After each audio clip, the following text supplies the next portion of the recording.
रवि अपनी माँ का एक इकलौता बेटा है। उसके पिता का निधन बचपन में जब वो 5 साल का था, तब हो गया था।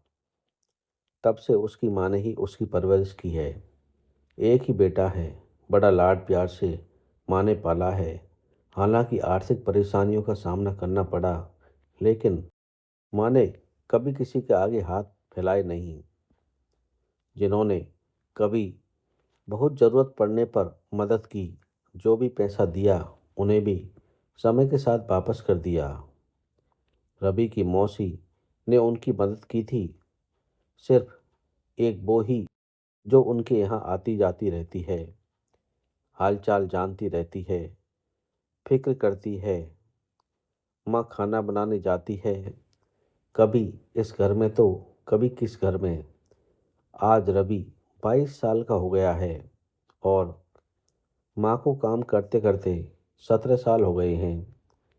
ऊपर वाले की कृपा रही है कि इस दौरान उनकी गाड़ी चलती रही। माँ ने रवि के लिए जितना हो सकता था किया। रवि को डिप्लोमा की पढ़ाई करवा दी। रवि को पढ़ाई पूरी किए 1 साल हो गया है, लेकिन अभी तक नौकरी नहीं लगी। माँ को कभी भी आराम नहीं है। अभी वो खाना बना रही है दूसरे के घर में। माँ ने कभी रवि पर दबाव नहीं डाला और ना ही कभी किसी विषय पर उससे बात की। एक दिन रवि जब शाम को अपने घर में आया तो माँ नहीं थी। उसने थोड़ा इंतज़ार किया, तब तक भी माँ नहीं आई, तो वो सीधा मौसी के घर गया। रवि, माँ कहाँ है? आपके यहाँ है क्या मौसी? हाँ, वो गांव में हमारे एक दूर के भाई का निधन हो गया है, वहीं गई है। मैं भी वहीं जा रही हूँ। तू कुछ दिन अपना ख्याल रखना। रवि, माँ को कितनी बार बोला था कि एक फ़ोन ले लें, लेकिन हर बार यही कहती है कि चलाना नहीं आता। रवि कुछ मिनट बाद रुककर फिर कहता है, मौसी, कुछ खाने का है तो दे दो, बड़ी भूख लगी है। माँ कुछ बनाकर नहीं गई। मौसी बोली, अरे बेटा, मेरे यहाँ भी ख़त्म हो गया है और मुझे अभी रात वाली गाड़ी से निकलना है। तो कुछ बाहर से लेकर खा लेना। इतना कहकर मौसी जल्दी से निकल गई। रवि ने उस दिन बाहर से खाना खा लिया। उसे लगा था कि माँ 1-2 दिन में माँ आ जाएगी, इसलिए जो मन किया वो खाया और उसके पास जितने थे उसमें से आधे रुपए खर्च कर दिए। अगले दिन फिर दिन में ही उसके पास जितने पैसे थे वो सारे ख़त्म हो गए। उसने घर आकर सभी जगह माँ पैसे रखती थी टटोला, डिब्बे में, कपाट में, लेकिन कहीं से कुछ नहीं मिला। पैसे कहीं मिले नहीं। रात होते होते भूख लगने लगी, तो उसने कुछ बनाने के लिए डिब्बों में हाथ डाला, तो किसी में कुछ भी नहीं था। ना चावल, ना दाल और ना ही कोई दूसरा सामान। उसने यह पहली बार था जब राशन के डिब्बे खुले होंगे। कुछ नहीं मिलने पर उसने अपने दोस्तों के यहाँ जाकर कुछ खाकर आ गया, लेकिन उसे पता था कि पैसे चाहिए, क्योंकि रोज़ उसे कोई खिला नहीं सकता। उसने मौसी को फ़ोन किया। रवि बोला, मौसी आप कहाँ हैं और माँ कहाँ है? ज़रा बात करवाओ ना। मौसी ने कहा, मैं अभी ज़रा दूसरे गांव कुछ काम से आई हूँ बेटा। माँ तो वहीं है, थोड़ा समय लग जाएगा मुझे जाने में। रवि बोला, मौसी आप लोग कब तक आएंगे?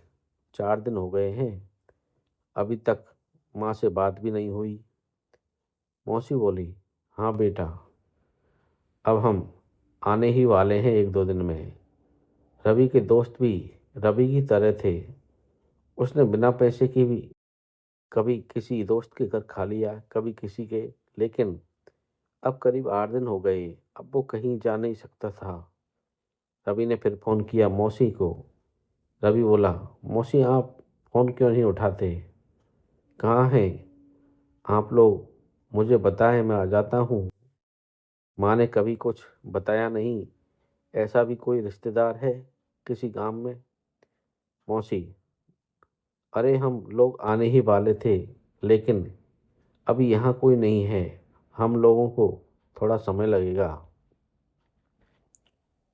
कुछ परेशानी हो गई है? रवि बोला, क्या परेशानी हो गई है? माँ ठीक है ना मौसी? माँ ठीक है।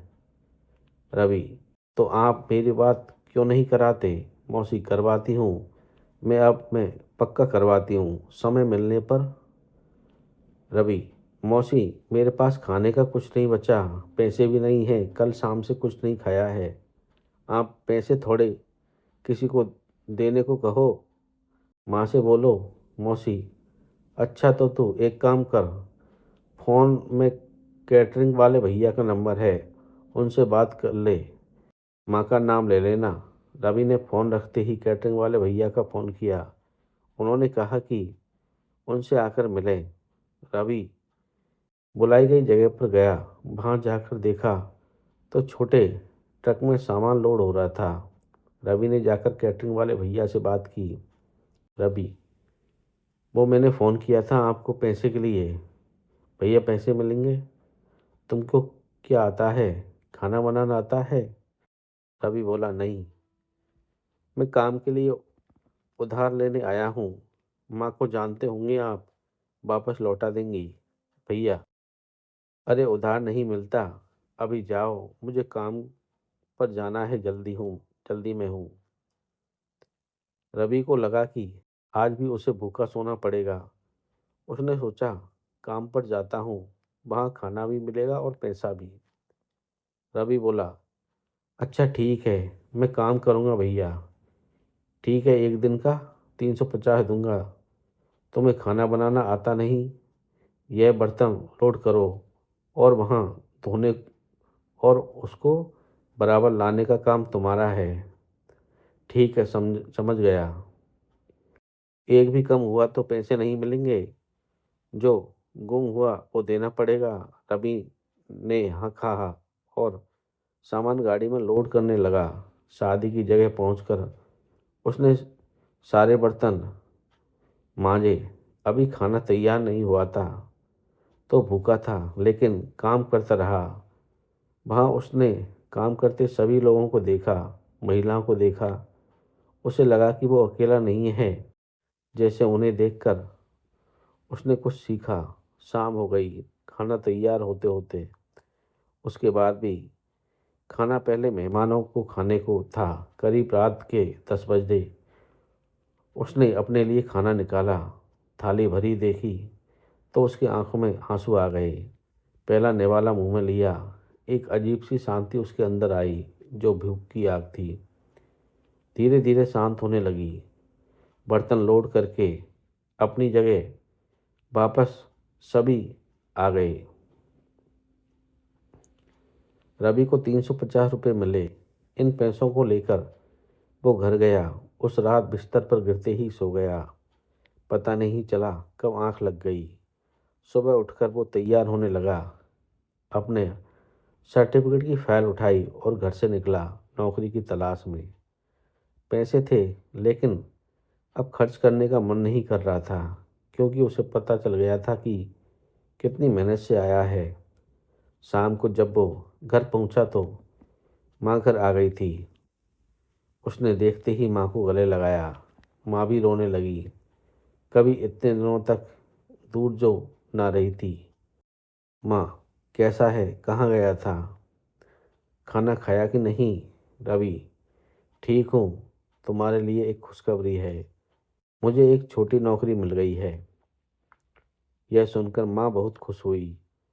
मौसी आई तो माँ ने उसे देखते ही कहा, माँ, देख तूने तूने बेवजह ही नाटक करके इसे परेशान किया। देख, मैं ना कहती थी मेरा बेटा सब कर लेगा। देख, काम ढूंढ लिया है। रवि सब समझ गया। उसे पता चल गया कि मौसी ने यह सब क्यों किया। उसकी आंखें खोलने के लिए, उसे यह बताने के लिए कि उसकी माँ ने कितनी मेहनत से उसे पढ़ाया ताकि वो यह सब ना देखे। कभी उसे भूख क्या होती है यह पता भी नहीं चलने दिया। उसने जाकर मौसी के पैर पकड़े। मौसी बोली, बस मुझे फिक्र थी, अब तेरी आंखों में ये आंसू देखकर मुझे संतोष मिला। तेरी माँ जहाँ काम करती थी वो भी छूट गया था। परेशान थी, तुझे बताया नहीं। इतने सालों से कभी पैसे नहीं मांगे, लेकिन मांगने आई तो मुझे लगा कि यह सब करना ज़रूरी है। रवि अब काम करने लगा, धीरे धीरे आगे भी बढ़ रहा था। माँ को उसने काम करने को बिल्कुल मना कर दिया। मौसी के छोटे से नाटक से जिंदगी की उसे एक बड़ी सीख मिल गई। तो दोस्तों, आपको ये प्रेरणात्मक कहानी कैसी लगी हमें कमेंट करके ज़रूर बताएं। और अगर आपको कहानी कहानी पसंद आ रही हो तो मेरे चैनल को शेयर एंड सब्सक्राइब करने की कृपा करें। थैंक यू दोस्तों, धन्यवाद।